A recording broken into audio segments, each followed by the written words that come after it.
আল্লাহ পাক বলেন, হে নবী, আপনি যেদিকে মানুষকে ডাকেন যে আসো আল্লাহর বিধানে জমিনে কায়েম করি, আনাকিমুদ্দিন ওয়ালা তাতাফাররাকু ফি, এখানে আন শব্দটা অর্থ যদি না আন, এখানে তাকিদের অর্থে পৃথিবীর যত নবীকে পাঠালাম প্রতিটা নবীর জীবনের টার্গেট ছিল এইটা, জমিন আল্লাহর বিধান চলবে কার? হে নবী, আপনাকেও আমি একই কাজ দিয়েছি। এই দিন কায়েম করতে গিয়ে কোনো মত পার্থক্য মত বিরোধ করা যাবে না। সুতরাং এ বিষয়ে আমাদের যেহেতু এখন আর মত বিরোধ নেই, এ ৩৬টা দলই এখন চাচ্ছে দেশে আল্লাহর বিধান কায়েম হোক। কিছু চায় না, তারা বোঝে না তাই। আর বুঝে যদি ভুল করে, সে যদি আলেমও হয় পীরও হয়, আপনি বুঝবেন ওটা আবু জেহেল।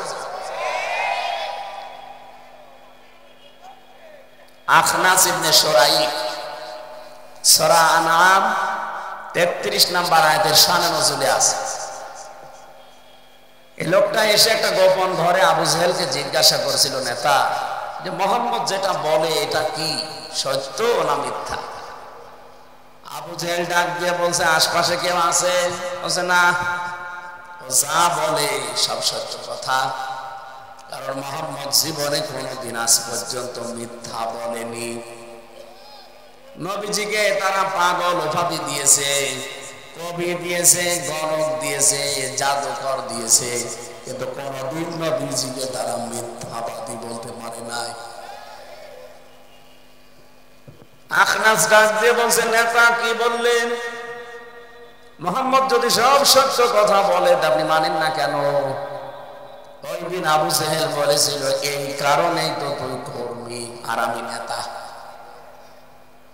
ও যা বলে সবগুলো যদি আমি মেনে নেই তো আমার চেয়ার থাকে। বলেন তো আবু জেহেল কি বুঝে শুনে বিরোধিতা করেছিল না না বুঝে? আরো আসতে বলেন।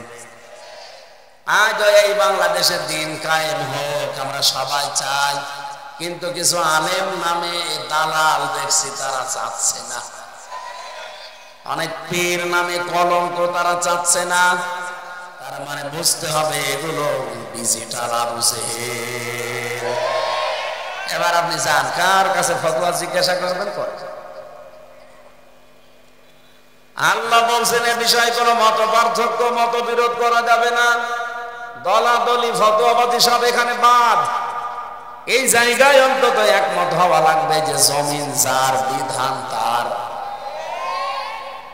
কাবুরা আলাল মুশরিকিনা মা তাদউহুম ইলাই, এ কথা বলতে গেলে সব চাইতে বেশি খারাপ লাগবে, মন খারাপ হবে, কষ্ট পাবে তারা যারা মুশরিক। চুয়াডাঙ্গা বাসে এটা রেকর্ড হচ্ছে, সারা পৃথিবীতে চলছে এখন লাইভ। আমার ভাইরা খেয়াল করেন আল্লাহর আয়াতের দিকে। আল্লাহ বলেন যারা মুশরিক তাদের দিন কায়েমের কথা শুনলে রাগ হবে। তাহলে বাংলাদেশে আজ যারা আল্লাহর বিধান কায়েম হোক এতে বাধা দেয়, রাগ করে, উল্টা পাল্টা ফতোয়া দেয়, বুঝবে তার জীবনে শিরিক হচ্ছে। আর শিরিক হলে সে লোকটা মুশরিক, মুশরিক হলে তার রাগ হয়। আমার তো মনে হচ্ছে এখন নাম ধরতে, কিন্তু না, ভাসুরের নাম ধরা ঠিক না, এই জন্য আমি ধরলাম না। আপনি বুঝে ফেলেছেন এই দেশে যেই হোক আল্লাহর বিধান কায়েমে বাধা দেবে, মন খারাপ হবে, বুঝবেন ওটা টাটকা মুশরিক। ও প্রশ্ন করতে পারে কিসের মুশরিক? আমি আল্লাহ একজন মানি। আপনার মতো আবু জেহেলও বলতো আল্লাহ একজন আছে। আমি কি এটা বানালাম?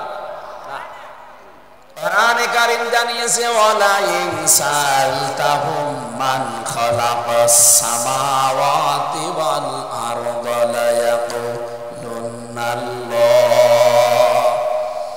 কয়েক জায়গায় আল্লাহ আয়াতটা কোরআনে দিয়ে জানিয়েছেন, হে নবী ওদেরকে যদি জিজ্ঞাসা করেন যে আসমান জমিন কে বানিয়েছে, আবু জেহেলও গ্যারান্টি দিয়ে বলবে আল্লাহ বানিয়েছে।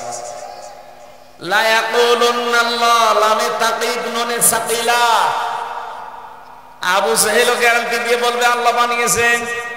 তাহলে আল্লাহ একজন আছে, ও যদি বিশ্বাসই না করবে, ও কাবা শরীফের গিলাফ ধরে বদরে যাওয়ার আগে কেঁদেছিল কেন?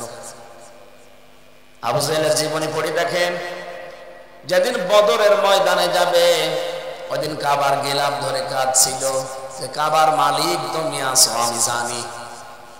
মুহাম্মদের বিরুদ্ধে যুদ্ধে যাচ্ছে অস্ত্র নিয়ে বদরের ময়দানে, সত্যের পক্ষে যে আছে তাকে তুমি বিজয় দিও।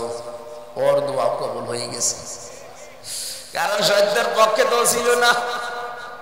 ছিল? বলেন বলেন। সত্যের বিপক্ষে ছিল, সত্যের পক্ষে যে ছিল আল্লাহ তাকে বিজয় দিয়েছে। আজও অনেকেই কিন্তু কথা বলতে গিয়ে আবু জাহেলের মতো বলে ফেলে। আপনি এমন একজন মানুষকে জাতীয় ইমাম বানিয়ে দিচ্ছেন, চিন্তা করেন জাতীয় ইমাম হওয়ার যোগ্যতা কি কি। আমি এই কোরআনে সূরা ইয়াসিনের তাফসীর পড়তে গিয়ে কেউ যদি ইমাম হতে চায়, নেতা হতে চায়, তার 5টা কোয়ালিটি মাস্ট বি লাগবে। এই শব্দটা আল্লাহ যার তার নামে দেয়নি, বিশ্ব নবীকে আল্লাহ ডাক দিয়েছেন ইয়াসিন। ইয়া হরফে নিদা, ইয়া মানে হে, সিন মানে সাজ্জেদ।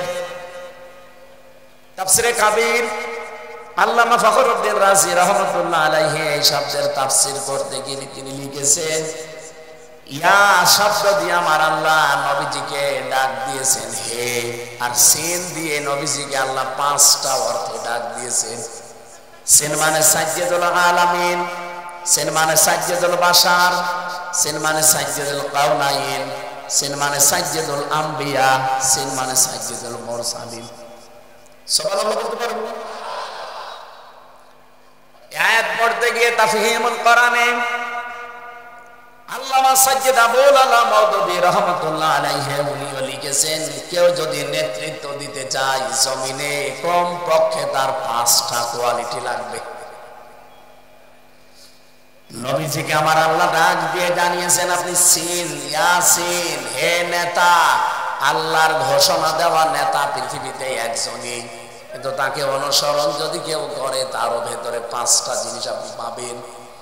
1 নম্বরে যারা জমিনে নেতা হবে আল্লাহ নিজে জানিয়েছেন তাদের ভেতরে জুলুম থাকতে পারবে না। এটাকে আমি বানালাম। সূরা বাকারার 124 নম্বর আয়াতে আছে, وَإِذِ ابْتَلَى إِبْرَاهِيمَ رَبُّهُ بِكَلِمَاتٍ فَأَتَمَّهُنَّ قَالَ إِنِّي جَاعِلُكَ لِلنَّاسِ إِمَامًا। স্মরণ করো ওই সময়ের কথা, আমি আমার ইব্রাহিমকে কিছু কালেমা কথার দ্বারা পরীক্ষা করেছিলাম। যতগুলো পরীক্ষা তার জীবনে নিয়েছি আমার ইব্রাহিম কোনো পরীক্ষায় ফেল করে নাই, পাশ করে গেছে।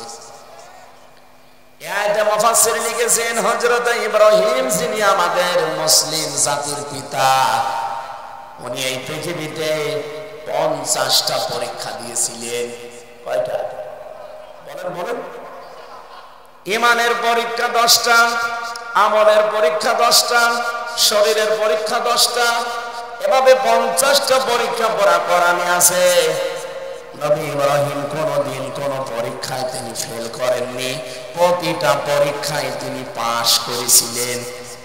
সর্বশেষ পরীক্ষায় আমার আল্লাহ তার দৃশ্য দেখে তার এই যে ঈমানের দৃঢ়তা, ফেলই করেন না কোন পরীক্ষায়, আল্লাহ ডাক দিয়ে বলেছিলেন ক্বালা ইন্নী জাইলুকা লিন-নাসি ইমামা।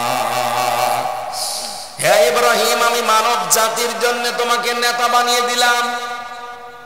আপনি সূরা বাকারার 124 নম্বর আয়াতের যে কোনো তাফসীর খুলে দেখেন, এই আয়াতের পরবর্তীতে শব্দের দিকে হযরত ইব্রাহিম সঙ্গে সঙ্গে বলেছিলেন ক্বালা ওয়া মিন যুররিয়্যাতি। এই নেতৃত্ব দেওয়ার গুণাবলী, এই নেতৃত্ব দেওয়ার যোগ্যতা, দায়িত্ব, এটা কি শুধু আমাকেই দিলে নাকি আমার সন্তানাদি যারা কিয়ামত পর্যন্ত আসবে তারাও এটা পাবে? আল্লাহ সঙ্গে সঙ্গে জবাব দিয়েছেন ক্বালা লা ইয়ানালু আহদিস সালিমিন। ইয়ানালু মুজারে, বর্তমান, ভবিষ্যৎ, প্রেজেন্ট, ফিউচার।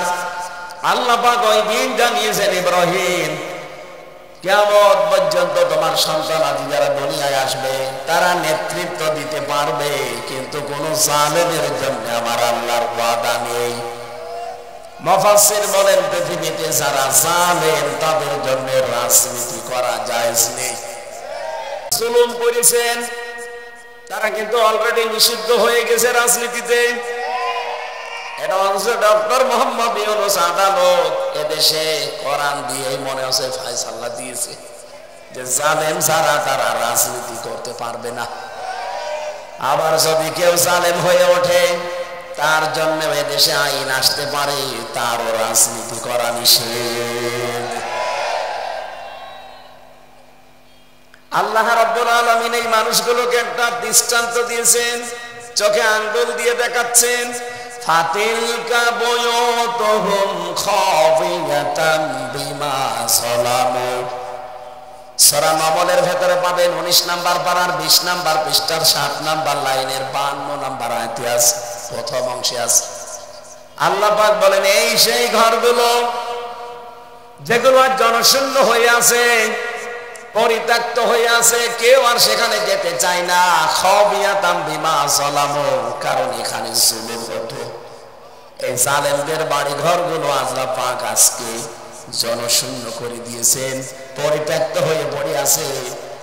এতটুকু যদি আল্লাহ বলতেন আমি আয়াতটা পড়তাম না, এর পরেরটা আমাদের জন্য। আয়াতটা যে কত বাস্তব, আল্লাহ বুয়ুত না দিয়ে, বাইতুন না দিয়ে বুয়ুত বহু বচন দিয়েছেন। আমি আয়াতটা 2024 সালের আগস্টের 5 তারিখে বিকাল বেলা মিলাচ্ছিলাম, আমি দেখি আয়াতটা খাপের খাপ এদেশে মিলে গেছে। বিকাল 5টা বাজতে বাজতে এদেশে আমার মনে হয় কোন জালেমের কোন চিহ্ন জনগণ রাখে নাই। এই কথা বলেন না কেন? কুষ্টিয়ার হানিফ সাহেবের বাড়ির দিকে তাকান, পরিত্যক্ত হয়ে আছে এখনো। আপনাদের এইটার দিকেও তাকান, পরিত্যক্ত হয়ে আছে, কেউ যায় না সেখানে। কেউ যদি যায় প্রসাব করার জন্য। আবু জেহেলের বাড়ির দিকে তাকিয়েছেন, বাদশার বাড়ি ছিল, অথচ সেটা এখন আন্তর্জাতিক টয়লেট। আমি একবার হজে গিয়ে 7 পাক দেওয়ার পরে ক্লান্ত হয়ে গেছি, ওপরে গেলাম। আমি তো আর জানি না ওটা আবু জেহেলের বাড়ি। ওপরে যাওয়ার সঙ্গে সঙ্গে দেখি পেটে ব্যথা। এক পুলিশকে ডাক দিয়ে বললাম যে ভাই এতক্ষণ তো ভালোই ছিলাম, হঠাৎ আমার পেটে ব্যথা করছে। উনি আমাকে জিজ্ঞাসা করছে হাজি হল হজ্জা পায় না বিলাদুকা, হাজি দেশ কোথায়? যে তুমি বাংলাদেশ, বাংলাদেশ থেকে এসেছি। উনি ওনার ভাষা দিয়ে আমারে বলতে চাচ্ছে এটা কোন জায়গা আপনি জানেন না? না তো, আবু জেহেলের বাড়ি। আপনি এখনো পায়খানা না করে দাঁড়িয়ে আছেন, তাড়াতাড়ি যান। পায়খানা করে দেখি আমার পেটের ব্যথা ভালো হয়ে গেছে। আল্লাহ যেন আমার জানাতে চাচ্ছে হামজা এত টাকা খরচ করে আসলে আরে শয়তানের বাড়িতে পায়খানা না করে চলে যাবা, তাড়াতাড়ি করো। আপনি দেখেন তো জালেমদের কোন জায়গা এখন ঠিক আছে কিনা, কি অবস্থা হয়েছে। আল্লাহ বলেন এতটুকু যদি বলতাম আমি তোমাদেরকে শোনাতাম না। আমি তো মাঝে মাঝে আয়াতটা নিয়ে ভাবি আল্লাহ ভাঙলো কে জালেমদের বাড়ি ঘরগুলো? কোরআনে কারীম জবাব দিয়েছে সূরা আনআম 7 নাম্বার পারা 12 নাম্বার পৃষ্ঠা 3 নাম্বার লাইনের 45 নাম্বার আয়াতে আছে, প্রথম অংশে আছে ফাতিহা দাবিরুল কওমিল্লাযিনা যালামু। আল্লাহ পাক বলেন জালেমদের বাড়ি ঘর, জালেমদের শিকড় কেটে ফেলা হয়ে গেছে। কেটেছে কে? না না, আপনারা শুনছেন, এখানে আলেম বসে আছেন। ওতিয়া এটা মজহুল, এর ফাইল বা কর্তা জানা নেই। বলেন তো সারা দেশে জালেমরা যেখানে যেখানে টর্চার করেছে এই জায়গাগুলো যে মাটির সাথে মিশে গেল, শিকড় পর্যন্ত আজ নেই, ভেঙেছে কে? আবার বলে আল্লাহ ফাইল জানা নেই, কর্তা জানা নেই, কে ভেঙেছে কেউ জানে না। হানিফ সাহেব যদি জীবনে কোনোদিন ফিরে আসে আর বাড়ি ভাঙার মামলা দেয়, একজনও খুঁজে পাবে না, কারণ কেউ জানে না ভেঙেছে কে। এই যে বলছিলাম এর পরের অংশটা আমার জন্য, আমাদের জন্য, এবার শোনেন। ইন্না ফি যালিকা লাআয়াতান লিকাওমিন ইয়ালামুন। আল্লাহ বলেন অবশ্যই, ইন্না আবার মাঝে আবার লাম দিয়েছেন, অবশ্যই এর ভেতরে শিক্ষা আছে যারা জ্ঞানী তাদের জন্য। সুতরাং আমরা যেহেতু জ্ঞানী মানুষ, আমাদের শিক্ষা নেওয়া দরকার। জালেমদের এত বড় শিকড় যেখানে কেটে ফেলা হয়ে গেছে, নব্য জালেম যদি কেউ হতে চায় তার শিকড় থাকবে না। এখানে নেতা হতে হলে প্রথম গুণ জুলুম মুক্ত হওয়া লাগবে আপনাকে। জীবনে যদি জুলুম থাকে আপনার জন্য নেতৃত্ব দেওয়া জায়েজ নেই। ফতোয়া কার? শুধু আজকের জন্য, এনালো মজারে, বর্তমান ভবিষ্যৎ মানে কিয়ামত পর্যন্ত। আর আমার তো মনে হচ্ছে যে দেশের অবস্থা যা, এদেশে কিয়ামত পর্যন্ত আর কোন জালেম নেতা হতে পারবে না। যেই গজাবে জনগণ আবার তাকে 33 নাম্বার করে দেবে। 32 নাম্বার কয় নাম্বার হয়েছে? 33। এখানে আমাদের শিক্ষা নেওয়া দরকার। নেতৃত্বের গুণাবলীগুলো আল্লাহ মুহাম্মদ রাসূলুল্লাহকে সব দিয়েছিলেন। ওনাকে সাইয়্যিদুল আলামিন বলা হয়, আলম না, আলামিন। এরকম জগৎ যত বানিয়েছেন আল্লাহ, সব জগতের জন্য উনি নেতৃত্ব দিয়েছেন, নেতা ছিলেন। সাইয়্যিদুল বাশার বলা হয়, বাশার মানে মানুষ। কেউ যদি প্রশ্ন করে যে আমি মানুষ কিন্তু মুহাম্মদুর রাসূলুল্লাহর নেতৃত্ব মানি না, ও মানুষ না। মানুষের বিপরীত কি? যা হয় তাই। আমি যে আয়াত পড়েছি সূরা আলে ইমরানের ৭৭ নম্বর আয়াত, এর ৮১ নম্বর আয়াতটা একটু মিলিয়ে দেখবেন বাড়ি যেয়ে। শুধু আমাদের মতো মানুষ না, ওয়াইযে আখাযাল্লাহু মিসাকান নাবিয়্যিনা লামা আতাইতুকুম মিন কিতাবিন ওয়া হিকমা ইলা আখির আয়াত। আল্লাহ পাক বলেন, যখন আমি গ্রহণ করেছিলাম অঙ্গীকার, যত নবী এই দুনিয়ায় পাঠিয়েছি সব নবীর কাছে তোমাদের কাছে যে কিতাব আছে, হিকমত আছে, তোমাদের যা দিয়েছি, তোমাদের এটা সত্যতা প্রমাণ করার জন্য একজন রাসূল আসবে। সুম্মা জাআকুম রাসূলুন মুসাদ্দিকুন লিমা মাআকুম। তোমাদের কাছে যা আসে এটা সত্য প্রমাণ করার জন্য একজন রাসূল আসবে। তিনি যখন আসবে, লা তুমিনুন্না বিহি ওয়া লা তানসুরুন্না, এক নাম্বার তোমাদের দায়িত্ব হবে তার প্রতি ঈমান আনা, এবং 2 নম্বরে তাকে সাহায্য করা। আল্লাহ এতটুকু শেষ করেননি, এর পরেরটা দেখেন, ক্বালা আকরারতুম ওয়া আখাযতুম আলা যালিকুম ইসরি, ক্বালু আকরারনা, ক্বালা ফাশহাদু ওয়া আনা মাআকুম মিনাশ শাহিদিন। আল্লাহ বলেন, তোমরা কি আমার এই অঙ্গীকার মেনে নিলে, গ্রহণ করলে? তারা সব জবাব দিয়েছে, হ্যাঁ আমরা মেনে নিলাম। আল্লাহ বলেন, আমি সাক্ষী থাকলাম। চুয়াডাঙ্গাবাসী, আয়াতটা পড়লে আমার এখন আফসোস লাগে এই বাংলাদেশের দিকে তাকিয়ে। নবীরা যার নেতৃত্ব মেনে নিয়েছেন, নবীরা যার স্বীকৃতি দিয়েছেন, অথচ আমরা এখন নবীর উম্মত দাবি করার পরেও তাকে আজ মানতে চাই না। আমি আপনাকে বাঁচাতে এসেছি, দিলের কান দিয়ে শুনবেন। আল্লাহ বলেন, ফামান তাওয়াল্লা বাদা যালিকা ফাউলাইকা হুমুল ফাসিকুন। এরপরেও যদি কেউ মুখ ফিরিয়ে চলে যায়, তারাই ফাসিক, দুষ্কৃতিকারী। বলেন নাউযুবিল্লাহ। আফাগায়রা দীনিল্লাহি ইয়াবগুন ওয়া লাহু আসলামা মান ফিস সামাওয়াতি ওয়াল আরদ তাওআন ওয়া কারহান ওয়া ইলাইহি ইরজাউন। বলেন আল্লাহু আকবার। আল্লাহ প্রশ্নবোধক চিহ্ন দিলেন, ইন্টারগেটিভ সেন্টেন্স এটা। হরফে ইস্তেফাম দিয়েছেন, আফা গায়রা দীনিল্লাহি ইয়াবগুন, তারা কি আল্লাহর জীবন ব্যবস্থা যেটা দিন হিসাবে পাঠিয়েছি এটা বাদ দিয়ে অন্য কিছু তালাশ করে? অথচ আসমান জমিনে যা আছে সবাই ইচ্ছায় অনিচ্ছায় আমি আল্লাহর কাছে সারেন্ডার করে দিয়েছে, এবং তাদের সবাইকেই ফিরে আসা লাগবে কার কাছে? আরো জোরে বলেন।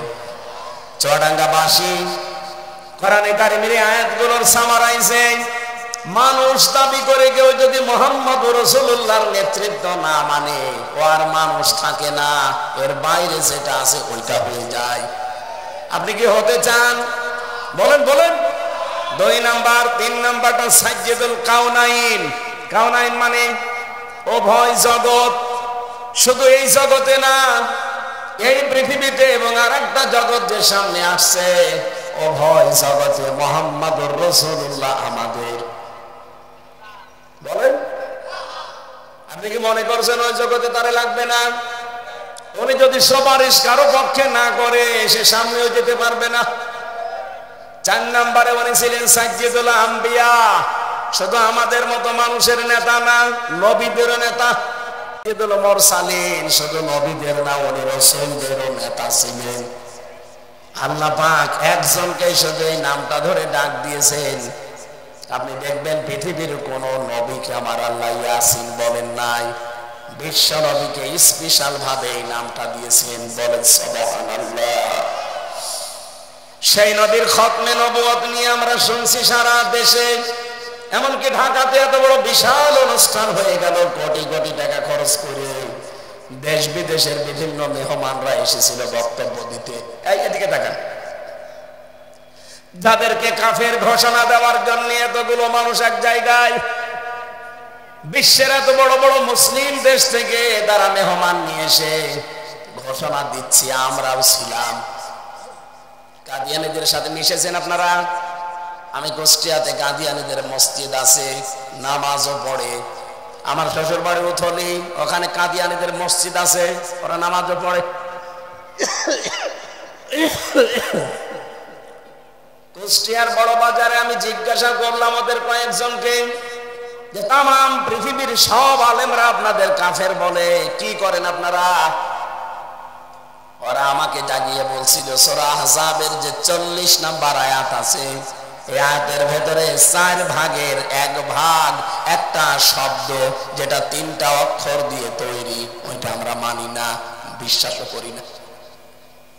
আমি তেলাওয়াত করলাম তাদের সামনে, মা কানা মুহাম্মাদুন আবা আহাদিম মির রিজালিকুম, মুহাম্মদ সাল্লাল্লাহু আলাইহি সাল্লাম ছিলেন না পিতা, তোমাদের ভেতরে কোন প্রাপ্তবয়স্ক অ্যাডাল্ট পুরুষের পিতা ছিলেন না। আমার মাঝে মাঝে আয়াতটা চিন্তা করি, আল্লাহ যদি মির রিজালিকুম না দিয়ে মিন সিবিয়ানিকুম দিতেন, বহু কাফের আছে আয়াতের ভুল ধরতো। কিভাবে বলেন তো? উনি তো পিতা ছিলেন পুরুষের, কিন্তু অ্যাডাল্ট পুরুষের পিতা ছিলেন না, ছোট পুরুষের পিতা ছিলেন। এই জন্য ছোট ছোট পুরুষ মানুষকে বলা হয় সিবিয়ান, শিশু, সাবিয়ুন সিবিয়ান। কিন্তু বড় পুরুষ যারা প্রাপ্তবয়স্ক তাদেরকে রিজাল বলা হয়। এদিকে তাকান ভাই, খুব গুরুত্বপূর্ণ বিষয়। বাইরের দেশগুলোতে যাবেন, মাঝে মাঝে যদি যাওয়ার সুযোগ হয়, আমি যে কোনো দেশে গেলে আগে বিশ্ববিদ্যালয় যাই। এমনকি কাফের যে সমস্ত দেশগুলো আছে, ইহুদি, খ্রিস্টান, বৌদ্ধ, এই দেশগুলোতে বিশ্ববিদ্যালয় গেলে দেখবেন ওদের লাইব্রেরিতে সর্বপ্রথম উপরে কোরআন শরীফ রাখা। থাইল্যান্ডের মতো একটা অর্ধ উলঙ্গ দেশ, খ্রিস্টান কি বৌদ্ধ বেশি, ওখানে ওদের বিশ্ববিদ্যালয়ে দেখবেন উপরে কোরআন শরীফ রাখা আছে। সিঙ্গাপুরের মতো জায়গায় বিশ্ববিদ্যালয়ে কোরআন শরীফ উপরে রাখা আছে। আপনি মনে করছেন ওরা রেখে দিয়েছে সম্মান করার জন্য? ওরা চিন্তা করে যালিকাল কিতাবু লা রাইবা ফি, কোরআনে কোনো ভুল নেই, সন্দেহ নেই, দেখি ভুল বের করা যায় কিনা। কিন্তু আশ্চর্যের বিষয় যে 1000 বছর চলছে, আজ তারা ভুল ধরতে পারে নাই, পারবেও না।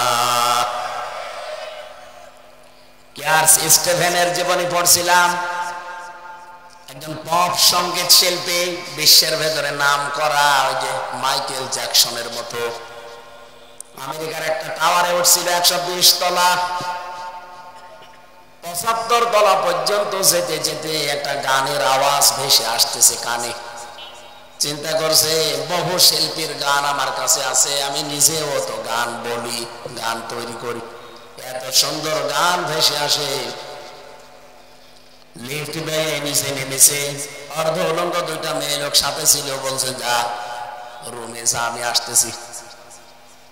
নিচে নেমে এসে দোকানদারকে জিজ্ঞাসা করছে এত সুন্দর গান, এ গানের সুরকারকে, লেখককে?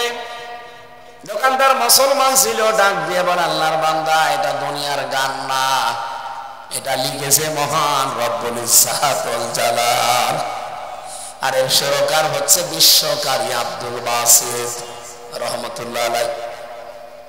উনি বলছে গান আমি শিখতে চাই। দোকানদার বলছে গান শিখতে হলে তো আপনাকে মুসলমান হওয়া লাগবে। বলছে তাই হব, কোথায় পাওয়া যাবে এই লোকটাকে? বলে মিশরে। চলে গেছে মিশরে, মুসলমান হয়ে নাম রেখেছে ইউসুফ ইসলাম। আপনি আন্তর্জাতিক সেমিনার গুলোতে দেখবেন সে কিন্তু তেলাওয়াত করে, তার তেলাওয়াতের মান অনেক উপরের।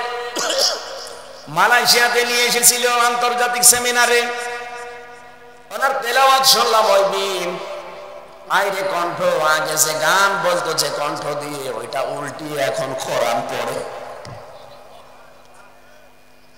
এত সুন্দর মনে হচ্ছে কোরআন শরীফ এইমাত্র নাজিল হচ্ছে।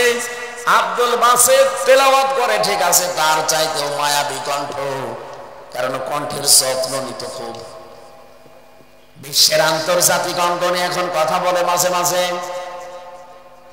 এই লোকটা বলছে আমি 3 বছর একাধারে কারি সাহেবের কাছে আনাকুম জানাকুম শিখি নাই, কোরআন শেখার মতো শিখেছি, এবং প্রতিটি শব্দ থেকে চিন্তা করেছি কিছু বের করা যায় কিনা। আমার জীবনে আমি শেষ করে ফেললাম, বহু চেষ্টা করে আজ পর্যন্ত কোরআনের একটা ভুল আমি পাইনি। তার জীবনের শেষের দিকে লেখা আছে, গভীর রজনীতে এখন রাতের বেলা লম্বা সেজদা দিয়ে চোখের পানি ফেলে বলে রব্বুল আলামিন, জীবনে বহু টাকা পয়সা উপায় করেছি, সব আমি তোমার কোরআন প্রচারের জন্য ব্যয় করে দিলাম, কিয়ামতের দিন তুমি আমার জীবনের হিসাব নিও না। তারা বসে নেই, তারা চেষ্টা চালাচ্ছে, কিন্তু মিন সিবিয়ানিকুম দিলে ওরা ভুল ধরতো। আল্লাহ মির রিজালিকুম দিয়েছেন, নবীজি এই পৃথিবীতে কোন প্রাপ্তবয়স্ক পুরুষের পিতা ছিলেন না। হ্যাঁ, উনি ছোট পুরুষের পিতা ছিলেন, শিশুদের, যেমন তাহের, কাসেম, ইব্রাহিম। একজন পুরুষ তাকে প্রাপ্তবয়স্ক আব্বা জান বলে, আব্বা বলে ডাকতো, আল্লাহ সেইটাও নিষেধ করে দিয়েছেন, হযরত যায়েদ বিন হারেসা। আমার প্রশ্ন হচ্ছে, নবীজির মতো এত বড় মহান মানুষকে পিতা বলা যদি জায়েজ না হয়, বাংলাদেশে অনেক মানুষ এমন আছে যার বাবার অভাব নেই। আমি নিচে নামলাম না, কত মানুষ যারে দেখে তারই বাবা বলে, ন্যাংটা ন্যাংটা বাবা। কত বাবা বের হয়েছে, আপনি লিস্ট করে দেশে বাবার অভাব আছে। এক কথা বলে দেখেন, বলেন তো বাবা বেশি হওয়া ভালো না খারাপ? যার বাবা যত বেশি তার জন্ম না। নিজের বাবাকে বাবা বলে ডাকে না, কোন জায়গা থেকে কোন পাগল ছাগল বের হয় ওর পেছনে ছোটে। আশা করছি আপনারা জ্ঞানী মানুষ বুঝেছেন, নিজের বাবা বাদ দিয়ে অন্য কাউকে শুনবেন না। এই শীতের সময় এখন চলছে, নিজের বাবাকে কোনোদিন একটা কম্বল কিনে দেয় না, অথচ কোন দেশে কোন বাবা বেরিয়েছে চলে যাচ্ছে গরু ছাগল নিয়ে। আল্লাহ বলেন মির রিজালিকুম, উনি প্রাপ্তবয়স্ক পুরুষের পিতা না। আলাকির রাসূল আল্লাহ, কিন্তু উনি রাসূল, আল্লাহর রাসূল। কাদিয়ানীদের 8-10 জন মুসল্লি যারা নামাজ পড়ছে তাদের সাথে বললাম কি, বলছে আমরা মানি মা কানা মুহাম্মদ আবা হাদিম মির রিজালিকুম ওয়ালাকির রাসূল আল্লাহ, সব আমরা মানি, বিশ্বাস করি, কিন্তু খাতামান নাবিয়্যিন এটা মানি না। উনি শেষ নবী এটা আমরা মানিও না, বিশ্বাসও করি না, কারণ শেষ নবী হচ্ছে গোলাম আহমদ কাদিয়ানী। ও বাংলার মুসলমানেরা বলেন তো, কাদিয়ানীরা কোরআনে কারীমের 6666টি আয়াত অস্বীকার করে? বলেন বলেন। মাত্র এক আয়াতের একটা শব্দ খতাম। অথচ এই বাংলাদেশ কোরআনের বিধান দিয়ে চলুক এটা যারা চায় না, তারা 918টা আয়াত অস্বীকার করে। কাফের তো এরা না, এরা কাফেরের বাপ। আপনি যার কাছে কাফের ফতোয়া নেওয়ার জন্য, কাফের যাদেরকে ঘোষণা দেওয়ার জন্য, লিখিত নেওয়ার জন্য আপনি আহ্বান জানাচ্ছেন, দাবি জানাচ্ছেন, ধর্ণা দিচ্ছেন, যাদের কাছে জানাচ্ছেন তারা তো আরো বড় কাফের। কথা বলেন না কেন? যেই কলম দিয়ে কাফের ঘোষণা দেওয়া হবে, লিখা হবে কাদিয়ানীদের, এবার বাংলাদেশের মুসলমানেরা ওই কলমের মালিক হতে চায়। এই চান না আপনারা? কারা কারা চান দেখি?